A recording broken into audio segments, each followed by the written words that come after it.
All right, if you caught my short I did last night, I'm working on the brakes on this thing, and thanks to Moline Dan again for teaching me how to, or showing me how to make shorts, because I had no clue. I'm still trying to learn how to do this. Anyway, I'm working away on this tractor trying to get brakes, because I'd like to take it for a drive around the block at some point. And got the big trailer put away the other night, and so I got a little more room out here. I just got a package today, and in that package are new door stops and a post to go on there, because I'm when I've been trying to drive this thing around, the doors kind of flop around, and I'm really hoping these are correct, because E-Trailer said they would be correct. Yep, those look correct, because these are 2 inches apart and those are 2.5, and that's what they said these are supposed to be. I found them on E-Trailer, and so I'm going to give these a shot. That way the door will stay pinned open when I'm driving around and not flop, because when you turn, the door wants to catch the rear tire, and I don't want to screw these doors up. So what I worked on last night real quick is going through my brakes. So my pedal is locked up. I can't move that pedal, so I figured something in the rear end locked up in the brakes, which is why I couldn't move it. So I came down here, I put a pry bar on, and I can move this side, and I can move it more with the pry bar. So I'm like, oh, that's good. I gotta be careful getting up out of here so I don't whack my head on the door. So I came to the other side and did the same thing over here, and sure enough, this side is locked up. So I'm like, okay, yeah, I can pull on that one, and I get nothing. So took off those 5 bolts, pulled that plate off. I can actuate it with the plate off. I'm like, huh, it's not froze up. So put the plate back on, it's froze back up. So I think I just need to do some adjusting down here, try to loosen this up and see if that doesn't help. I'm gonna have to play with that some. The other thing I did, I took these springs off when I was doing that, but I'm gonna take these rear wheel cylinders off. I ordered new ones of those, and I figured these have been sitting for so long, I might as well order new wheel cylinders. So I have those on the way. So while I was down there, I took that bolt right there out, that plug, got a little bit of brake fluid out, but not a lot. And I'm like, okay, well, cracked both sides, and I'm like, I'll go up, I should have pedal now, because if it was not actuating because of that, then it should actuate now. And came back up here, pushed on it, nothing. So what I concluded is that the master cylinder is locked up. So what I did last night is I took off the white panel, I had to take off the high-low lever, and I could get in there to see the master cylinder, and obviously it's old, it's rusty, but it's got this line coming into it, which is a rubber line with a kind of a different, they kind of adapted that in there. I'm like, well, crap, where does that go? So I came out, there was a shield covering this area here at the front end. Took that shield off, brake line comes out right here, and then it goes to right there. So they kind of adapted some kind of a rubber line on there. So I need to pull that apart, and I'm gonna have a new line made up when I put the new master cylinder on. So this is what's behind that plate. There's just the power steering lines come out, and it's got different electrical things. There's one plug in there that's unplugged. I'm not sure why it's unplugged, but I'll mess with the electric stuff later. I'm more concerned with brakes, and just once I get brakes, then I'm gonna do fluid changes on this, and I'm gonna get it ready, because sure enough, today's another 80-degree day, tomorrow's gonna be an 80-degree day, and then the bottom falls out and cold front comes through, and we're gonna be into serious fall. So I did, so everybody knows, I think you can see that nice shiny rain cap up there on top. I had to put a rain cap on it, although I know my nice hole right here in the exhaust manifold is going to save me from a locked motor. I just went ahead and put a rain cap on it. And so what I'm gonna do tonight is I'm gonna put those door catches on both sides so that I quit having my doors flop around. And then I'm going to work on taking off the master cylinder and the rear wheel cylinders. Might as well get them out of the way, and I'm going to try to adjust the brake on the other side to see if that frees it up to where it's not locked. And then yeah, then when my new master cylinder, I think, is supposed to be here tomorrow, the new wheel cylinders are supposed to be here on Friday, and once they're here I can get working on that. One more thing is the 3-point wasn't working, so if you'll notice now it's all the way up. And I'm like, the other night I was kind of going through and I've messed around with on my 69 M670 with the Vickers pump, and I knew, like, they're noisy. If you have this type of pump on your tractor, you know that when the tractor's running, a lot of times you run a loop hose in the back off the remotes and leave one of those levers open to let that flow, because these whine a lot. Back where the hydraulics are inside of the tractor, it whines a lot in there. And so there's a compensator valve here, and so I'm like, yeah, I just kind of wonder. So sure enough, that was screwed all the way out so you could see it down here at the bottom. And so I screwed that in a few turns and went up and grabbed the lever, and sure enough, the lever,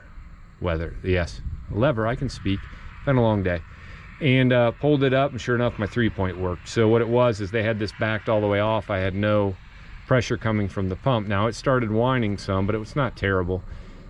My problem is I can't get the 3-point to go back down, is because now that it works, well, the problem is in my draft control lever, which is the second lever here, is locked up. So I hit it with penetrant, and I'm like, that's not, these levers will move, but that lever won't move. And I'm like, what's going on? So there's a linkage that comes out of that, and I need to work, it's actually, I think, a cable that comes back, and it works a linkage in the back, and I got to figure all that out, because what I think is that it comes back here, and this is the back end of the linkage, which is tied over to the top of where your 3-point link is, and that goes up and probably catches that cable or whatever, and then you got your spring here, so this goes to work your draft control. But I'm gonna guess, and when I grab hold of that, it's froze solid. I'm gonna guess that cable that runs down is froze, just like my emergency brake cable. So that, I think once I get that fixed, then I will have my 3-point going up and down, and I should be good to go as far as that goes. There goes one of the farmers from the area here. 80 degrees and it's dry. They are running beans like crazy before this weather hits. But anyway, back to the tractor. I'm slowly, gonna progress through this thing. The power wash didn't do the paint on the wheels any favor, and I tell you, it's almost like so this is another layer of paint. I think when they painted it, and underneath is still shiny red. I think if I got the pressure washer back out and really worked on this, I could probably get this dull layer of paint off. You can see here where it's kind of flaking off, and maybe have this thing back down to looking a shinier red. I don't know, and I don't know that I'm gonna have time this fall to do that, but that would be nice. I also did get the bubble nose on it. A couple people asked about the bubble nose. It's just a little rough. It was painted green at one point, then white, and it needs, like, I wouldn't even repaint it right now because it would look like crap, because it would just be too rough. But I did get the bubble nose on, and unfortunately that slats broke out of the grill piece there, but I can always fix that later. So all right, I'm gonna get to work putting these door stops on, and then work at taking out the master cylinder and the rear wheel cylinder. So that's one less thing that I have to work on here soon.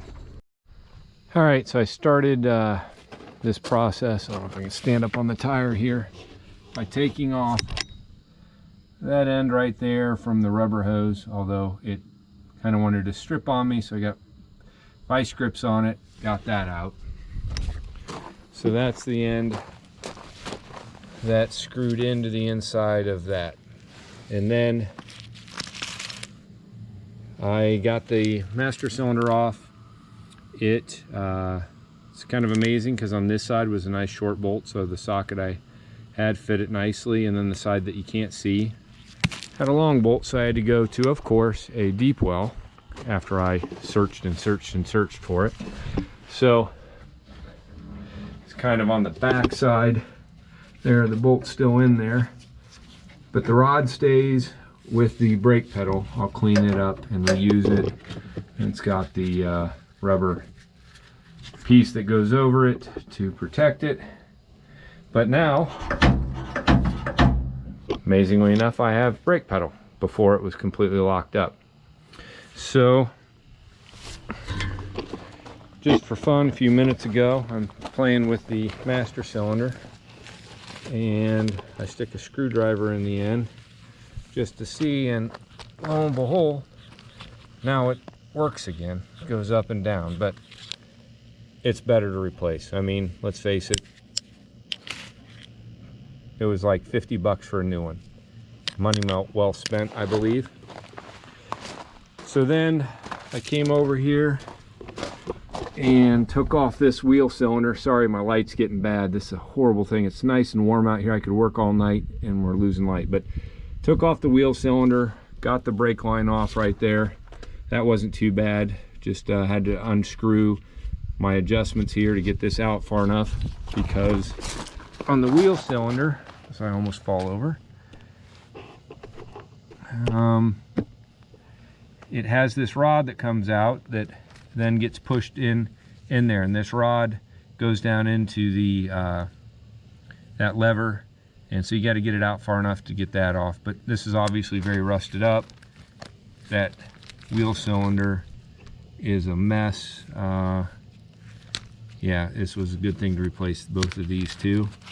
So that kind of just came apart, and I can't push in on that, so I'm guessing that one was locked up. Then I went around to the other side. The other side's slightly different because it has the emergency brake here. And the one thing I did discover in doing this, it's a little darker over here, is that that cable for the emergency brake is definitely locked up. Like I can't move it. But got this wheel cylinder off also, and kind of the same process, just taking everything loose.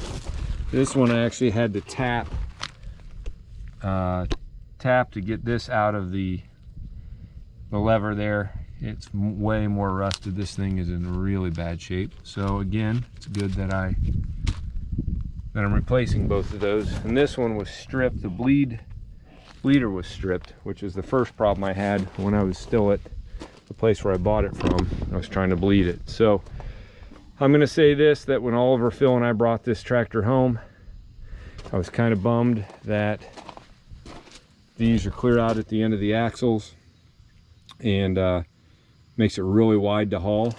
Right now, working on these brakes and having that much room to get in there and work, if it was any less, would be a real pain in the butt. So I think working on these brakes, really glad these tires are set wide. I'm not going to complain about that.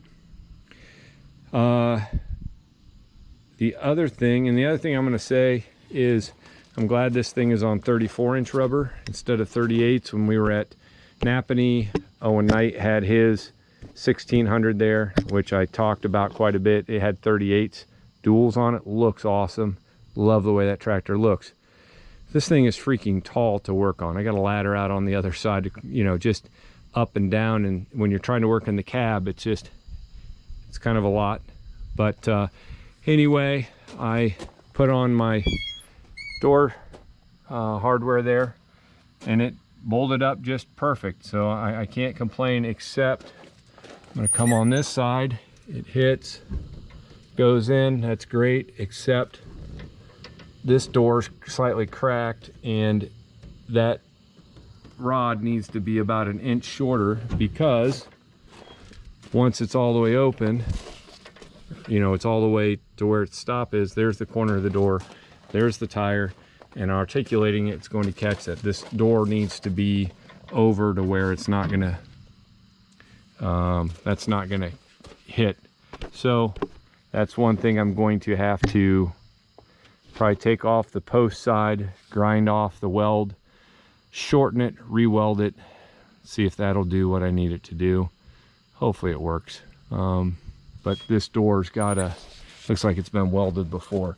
It's got a crack right there, and it's allowing it to kind of flex as I go to open it. You can kind of see the whole door flex there, so I got to get that fixed. And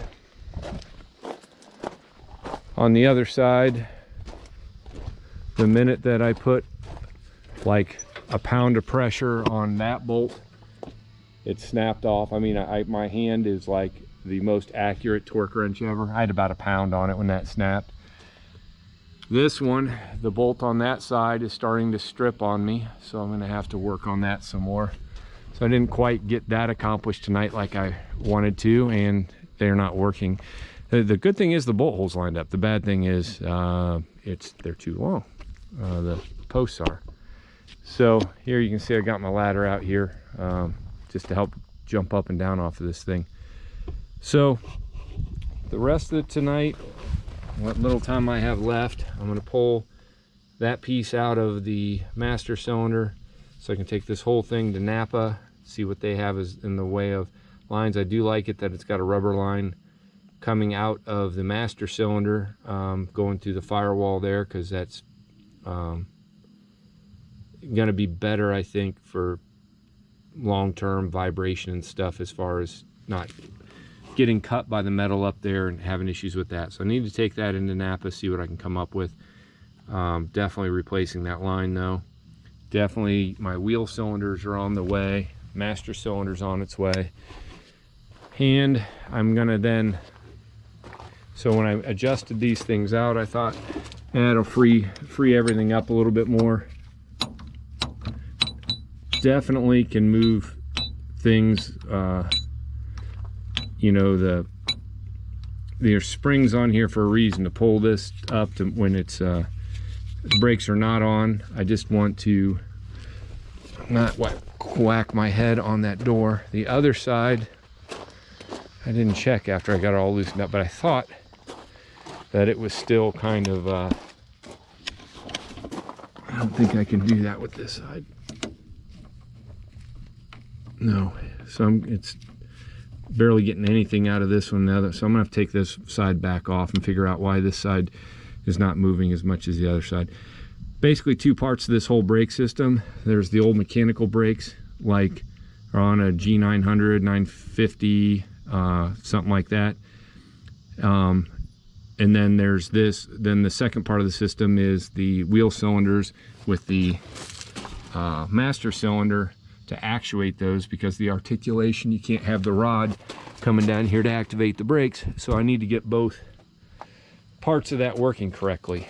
I will say now that I know that it's the cable that's seized up on my emergency brake, that it routes up and goes through all this harness and goes up underneath, and the same on the other side.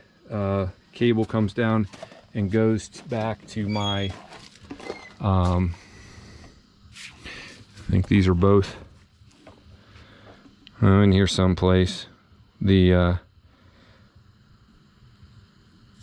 I'm not sure if these are it or not, but anyway, those cables come down and they are froze up. So I need to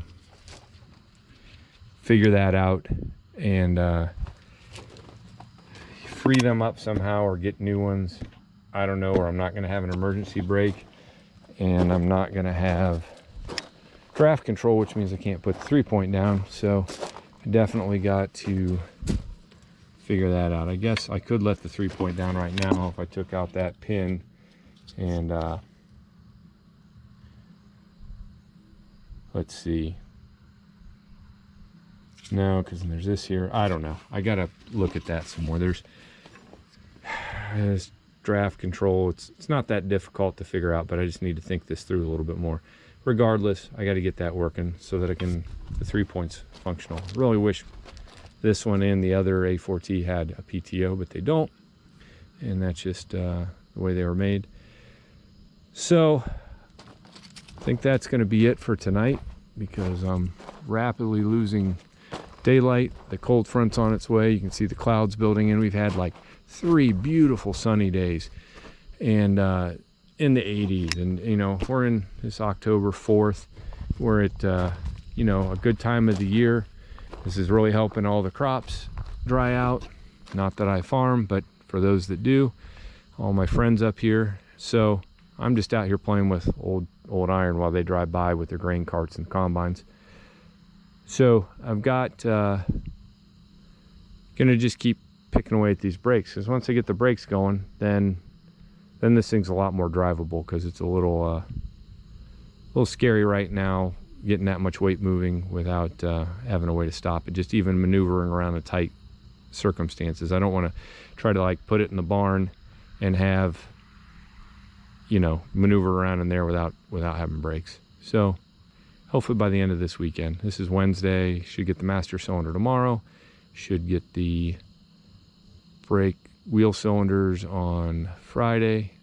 So yeah, maybe if I get lucky, if things actually work. So this is going to be a shorter video. I hope you found it a little bit informative on how these brakes work and what I'm having to go through in order to get them working. This is a cool old tractor, and I'm just so looking forward to, you know, having it more functional. I think everybody can relate to that. Everybody likes big iron. I talked to my buddy Dinky in England today. They're coming over next summer, and I said, hey, you're gonna have to drive this thing around. He's pretty fired up. He made fun of my friend Jim. My friend Jim is vertically challenged and said that he would fit nicely to get underneath there and work on it. Always got to make the jokes about Jim's height, which always is kind of funny actually. So anyway, hope you enjoy this video. Hope you like all of them. Please like and subscribe. We're going to keep making them. We're going to keep trying to work on these projects. I did the 950 sitting back in there, and I did pour more of my ATF acetone mix in the front axle tonight. I'm just going to keep filling it and keep letting it soak. Hopefully we can free that up so I can narrow up that front end. So a lot of projects going, and we're just going to keep working on this stuff until the next video.